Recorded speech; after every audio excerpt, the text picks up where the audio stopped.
चुनाव की तैयारी का आज अजित पवार करेंगे समीक्षा। दोपहर 12 बजे पुणे में पार्टी विधायक, मंत्री और पदाधिकारियों की महत्वपूर्ण बैठक। उद्धव ठाकरे ने महाराष्ट्र के लिए अपने उम्मीदवारों की लिस्ट तैयार की। आज कर सकते हैं उम्मीदवारों के नाम और सीट का ऐलान। शरद पवार और उद्धव ठाकरे के बीच मातोश्री में हुई बैठक। विवाद वाली सीटों पर हुई चर्चा। प्रकाश अंबेडकर के एमबीए में शामिल होने पर सस्पेंस। 27 मार्च को अकोला सीट से नामांकन को लेकर अड़े। कर्नाटक के मंत्री और कांग्रेस नेता शिवराज तंगादगी के बयान पर भड़की बीजेपी। मंत्री तंगादली ने भी मोदी के समर्थन करने वाले युवाओं को पीटने की कही थी बात। बीजेपी नेता शहजाद पूनावाला ने कांग्रेस से पूछा, क्या कांग्रेस ऐसे नेता के खिलाफ कोई एक्शन लेने जा रही है। ईडी का अरविंद केजरीवाल पर जांच में सहयोग नहीं करने का आरोप। ईडी के मुताबिक सवालों का सही तरीके से जवाब नहीं दे रहे केजरीवाल। ईडी ने शराब नीति घोटाले में केजरीवाल से पूछे 10 सवालों के जवाब दर्ज किए। सोमवार की शाम 6 बजे तक की गई पूछताछ। दिल्ली शराब नीति घोटाला केस में गिरफ्तार बीआरएस नेता के कविता की आज राउज एवेन्यू कोर्ट में पेशी। ईडी की रिमांड आज हो रही है खत्म। के कविता ने अपनी गिरफ्तारी को बताया अवैध। कहा वो इस गिरफ्तारी के खिलाफ कोर्ट में लड़ती रहेंगी। बीजेपी उम्मीदवार कंगना रनौत पर आपत्तिजनक टिप्पणी करने के मामले में पकड़ा तूल। राष्ट्रीय महिला आयोग ने चुनाव आयोग को पत्र लिखकर की कड़ी कार्रवाई की मांग। कांग्रेस की प्रवक्ता सुप्रिया सुनेत ने सोशल मीडिया हैंडल से कंगना के खिलाफ किया गया था अभद्र कमेंट। विवाद बढ़ने पर पोस्ट डिलीट किया। कंगना को लेकर अभद्र पोस्ट पर सुप्रिया सुनेत की सफाई। मेरा अकाउंट कोई और चला रहा था, किसी महिला पर ऐसी टिप्पणी नहीं कर सकती। कंगना ने लिखा, एक कलाकार के नाते पिछले 20 साल में मैंने हर तरह की महिला के किरदार निभाए हैं। हर महिला सम्मान की हकदार है, उसकी गरिमा का ख्याल रखना चाहिए। बीजेपी नेता अमित मालवीय ने एक्स पोस्ट पर लिखा, ये है राहुल गांधी की मोहब्बत की दुकान का सच, महिलाओं के रेट लगाए जा रहे हैं। केंद्रीय मंत्री स्मृति ईरानी ने कंगना को जीत की ओर मार्च करने को कहा। बोली, वो समझ नहीं पा रहे हैं कि फौलादी महिला से कैसे व्यवहार करें। बीजेपी नेता शाइना एनसी ने कहा, अब समय आ गया है कि हम रूढ़िवादिता से लड़े। आपको आपके काम के आधार पर आकर जाया जाना चाहिए। कांग्रेस नेता राशिद अल्वी बोले, किसी भी महिला के खिलाफ इस तरह का बयान देना दुर्भाग्यपूर्ण और अस्वीकार्य। टिप्पणी करने वाले के खिलाफ होनी चाहिए कार्रवाई। कर्नाटक के तुमकुरू में बीजेपी और जेडीएस के कार्यकर्ताओं के बीच झड़प। साझा मंच पर ही भिड़े दोनों दल के कार्यकर्ता। बीजेपी जेडीएस गठबंधन के साझा उम्मीदवार सुमन्ना के सामने शुरू हुई बहस। बड़ी मुश्किल से कार्यकर्ता को समझाकर शांत करवाया गया। तमिलनाडु के ऊटी में भिड़े बीजेपी एआईएडीएमके के नेता। पुलिस ने लाठीचार्ज में बीजेपी के कुछ कार्यकर्ता घायल।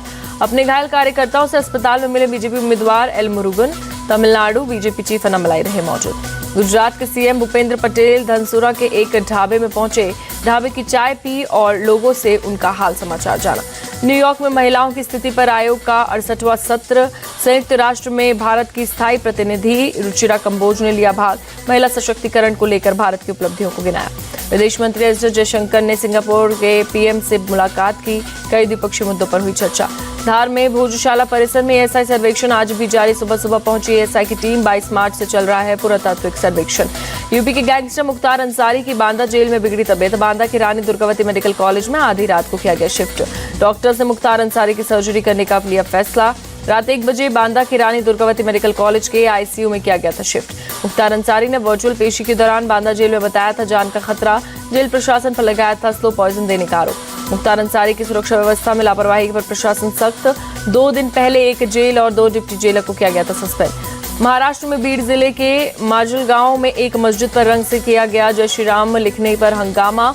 आरोपी को जल्द पकड़ने के लिए लोगों ने किया थाने का घेराव। माजलगांव पुलिस ने विरोध प्रदर्शन कर रहे लोगों में माहौल ठीक रखने की अपील की और जल्द ही आरोपी को गिरफ्तार करने का भरोसा दिया। तेलंगाना के मेडचल मल्काजगिरी जिले में होली के दौरान 2 समुदाय हिंसक झड़प। नमाज के वक्त दूसरे समुदाय के लाउडस्पीकर बजाने पर हुआ विवाद। चेंगी चेरला की पीतल बस्ती में खेली गई होली। लोगों में नमाज के वक्त स्पीकर लगाया गया था। मना करने पर दोनों समुदाय के लोगों के बीच शुरू हो गई हिंसक झड़प। दिल्ली के शास्त्री पार्क इलाके की बुलंद मस्जिद के पास एक लड़के की गोली मारकर हत्या। देर शाम युवक को मारी गई गोली। परिवार वालों के मुताबिक मैदान में क्रिकेट खेल रहे युवक को 2 लड़के लेकर गए। पुलिस केस दर्ज कर मामले की जांच में जुटी। नॉर्थ ईस्ट के डीसीपी जॉय टेकी का बयान। रात करीब 1 बजे हुई मुस्तकीम की हत्या के आरोपी यासीन की तलाश में जुटी पुलिस। नोएडा के सेक्टर 32 में देर रात उद्योग विभाग के एक डंपिंग यार्ड में लगी आग। एक अनजान शख्स आग लगाकर बाइक से हुआ फरार। डंपिंग यार्ड के गार्ड में शख्स को पकड़ने की कोशिश की। पुलिस फिलहाल एफआईआर दर्ज कर अनजान शख्स की तलाश में जुटी। श्रीनगर के बटमालू में भीषण आग का कहर। कई मकान पूरी तरीके से जलकर राख हो गए। पाकिस्तान के तुर्बत में नौसेना के एयर स्टेशन PNS सिद्दीकी पर हमला। बलूचिस्तान लिबरेशन आर्मी की मस्जिद ब्रिगेड ने ली हमले की जिम्मेदारी। मॉस्को कॉन्सर्ट हॉल पर हमले के पीछे इस्लामिक कट्टरपंथी। रूस के राष्ट्रपति पुतिन ने अधिकारियों के साथ बैठक में दावा किया। कॉन्सर्ट हॉल में हुए हमले में मरने वालों की तादाद बढ़कर 139 तक पहुंची। रूसी अधिकारियों ने राष्ट्रपति पुतिन के साथ हुई बैठक में दी जानकारी। मॉस्को के कॉन्सर्ट हॉल हमले में कोर्ट में पेश किए 4 आरोपियों में से 3 ने अपना गुनाह कबूल किया। सभी आरोपी तजाकिस्तान के नागरिक। संयुक्त राष्ट्र सुरक्षा परिषद ने गाजा में तुरंत सीजफायर का प्रस्ताव पास किया। रमजान के पाक महीने का हवाला देते हुए तुरंत जंग रोकने की अपील की। सुरक्षा परिषद के 10 अस्थायी देशों ने सीजफायर का प्रस्ताव रखा। 14 देशों ने प्रस्ताव के पक्ष में की वोटिंग। अमेरिका वोटिंग में नहीं हुए शामिल। इजराइल के रक्षा मंत्री योआव गैलेंट ने गाजा में युद्ध विराम से किया इनकार। कहा, जब तक बंधक अपने घर नहीं पहुंचे तब तक रोकने की कोई नैतिक अधिकार नहीं। ब्रिटेन ने चीन की एक कंपनी और सरकार से संबंधित 2 अधिकारी पर लगाया प्रतिबंध। साइबर हैकिंग का आरोप लगाया।